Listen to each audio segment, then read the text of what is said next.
Hi, my name's Ian McMullen, and I'd like to invite you to join me spending a semester thinking about some fundamental moral questions that confront us as citizens of a democracy who disagree deeply about the rules that should govern us.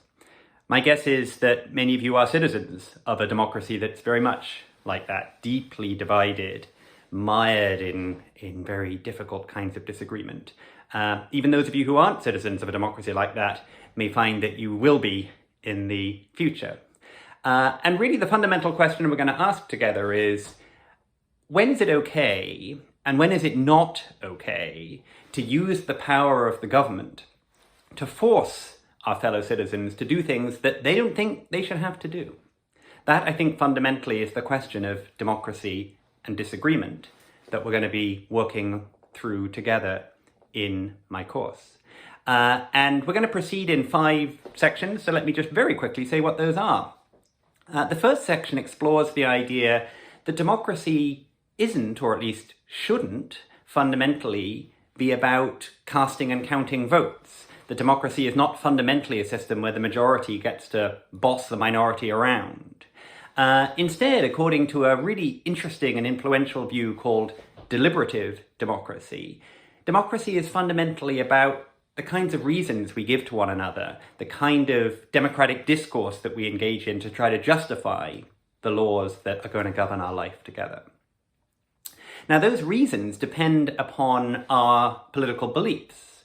And so in the next section of the course, we'll talk about why it is that so many of us are so confident in our political beliefs. And frankly, we're going to ask, should the fact that our fellow citizens disagree with us make us feel a little less confident in the things that we believe? The third section of the course then asks whether deliberation, democratic discourse, the give and take of reasons, might, at least at its best, improve our individual beliefs, make us more likely to believe things that are true, less likely to believe things that are false. Might deliberation be a way to make collective decisions together as a society in a better, more accurate way? And then the fourth section of the course says, but what would it mean for democratic deliberation to be at its best? We've talked a lot, or we will have talked a lot in the course, about reasoning together, but lots of political discourse doesn't look like reasoning. It looks like rhetoric, or it looks like storytelling, or other kinds of tools of persuasion. What role do those tools play in good democratic deliberation? And then finally, we'll turn to the moral questions that are posed by a particularly important and difficult source of political disagreement, and that's religion. What role should a person's religious convictions play in their political behavior? Should we try to set aside our religious beliefs when we act in our public role as citizens?